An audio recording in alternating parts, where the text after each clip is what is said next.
Nous nous retrouvons aujourd'hui parce que, dicté par les circonstances de la guerre chez nous à l'Est, parce que ces derniers jours, la grande ville ou la capitale de l'Est, Goma, est tombée dans les mains des rebelles. Cela a été vraiment une grande préoccupation dans notre communauté. Un sujet de préoccupation, de discussion dans toutes les familles congolaises, préoccupées par, n'est-ce pas, le sort qui, encore une fois, risque d'être réservé à nos populations qui, pendant de longues années, ont subi injustement des atrocités et des violences injustifiées de la part de nos pays voisins, instigés par des intérêts des pays occidentaux, intérêts qui, n'est-ce pas,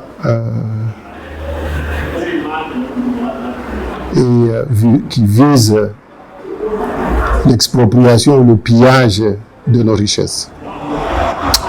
Alors, je voulais faire une réflexion autour de certains points principaux pour essayer d'orienter l'opinion, l'aider à circonscrire politiquement la situation que nous vivons au Congo maintenant et depuis 30 ans. Et pour cela, parce qu'il s'agit de la guerre, nous sommes en guerre. Ça serait vraiment juste de ma part, comme je l'ai inséré dans ma présentation, que je puisse parler de l'impact de la puissance militaire et les enjeux militaires dans la région, parce que aujourd'hui, tout semble être dicté par ce rapport de force qui se joue par rapport aux dispositions, aux capacités militaires que les pays voisins détiennent avec l'aide et l'appui des grands pays puissants militairement, économiquement. Alors je voulais dire que la puissance militaire détermine les rapports de force. Les nations fortes en ont fait une priorité stratégique qui leur permet de jouer le rôle de décideurs et faiseurs des lois. Leur puissance militaire a permis de protéger leur système politique, de l'imposer aux autres, de protéger leur développement économique et d'en assurer sa prédominance sur les autres.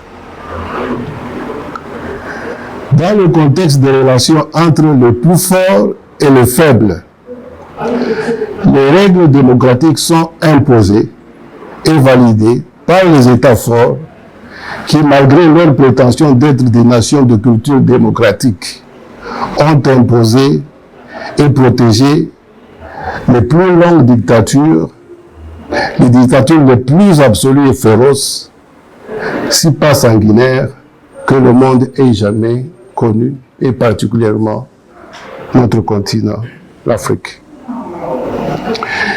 Il faut rappeler que le vent de la démocratie, tel que nous l'avions connu en Afrique, bien qu'ayant été nourri par l'aspiration des peuples à se libérer, cette aspiration n'avait fini par se concrétiser ou se matérialiser que grâce au vent de la perestroïka, qui était un effet marquant de la fin de la guerre froide. Une démonstration à suffisance de combien les deux blocs, grâce à leur puissance militaire, ont joué un rôle déterminant pour décider sur l'avenir de l'ordre politique mondial tel que nous la connaissons aujourd'hui, avec une tendance unilatériste. Je me réfère à la tendance du bloc occidental de vouloir être l'unique interlocuteur pour décider de la politique au monde et pour décider de la direction économique et des autres aspects d'intérêt collectif pour toute l'humanité.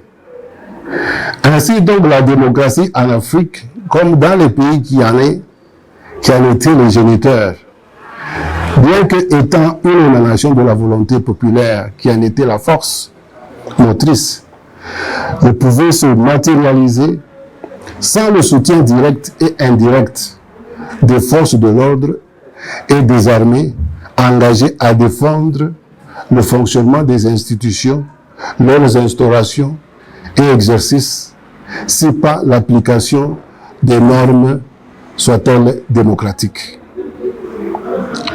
Cette réalité des enjeux des pays puissants militaires dans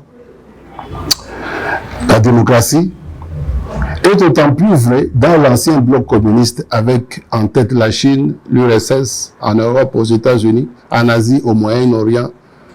Donc la puissance militaire, qu'on ne se trompe pas, et les forces de l'ordre contribuent à l'instauration, la protection et la défense des systèmes et ordres politiques que nous connaissons. Que cela ait été en Chine, avec Mao Tse-tung, et la révolution chinoise, qui était une révolution à la fois populaire et militaire, qu'il s'agisse de l'URSS avec Lénine et Staline, qui étaient aussi des révolutions bien que populaires, mais militaires aussi. Donc, n'oublions pas que l'Europe, avec les États-Unis, il y a eu des grandes guerres d'abord pour prendre les terres aux États-Unis qui appartenaient aux autochtones, qui ont été éliminés. Donc, on a connu un génocide pour avoir aujourd'hui les États-Unis tels que nous les connaissons. Et même les États-Unis eux-mêmes, après avoir acquis ces terres, ils étaient en conflit parce qu'il y avait la division idéologique entre le Nord et le Sud.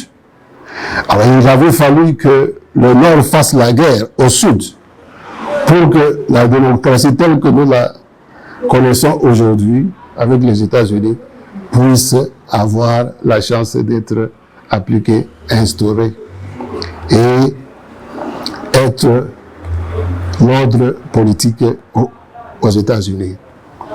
Donc les pays qui sont puissants militairement sont ainsi libres politiquement et économiquement pour se développer, libres d'imposer leur volonté comme c'était pendant la colonisation hier.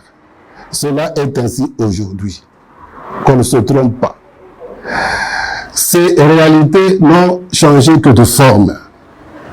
Bien qu'ayant adopté la démocratie comme système politique, nous ne sommes réellement pas libres devant les pays puissants, militairement et économiquement, qui continuent à imposer des dirigeants, à fomenter des guerres, imposer des sanctions injustes d'une manière sélective. Déstabilisent les pays faibles en finançant le terrorisme pour s'accaparer de leurs richesses, comme c'était pendant la colonisation.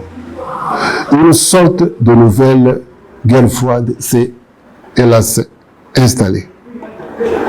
On peut appeler cela néocolonialisme, comme vous le voulez.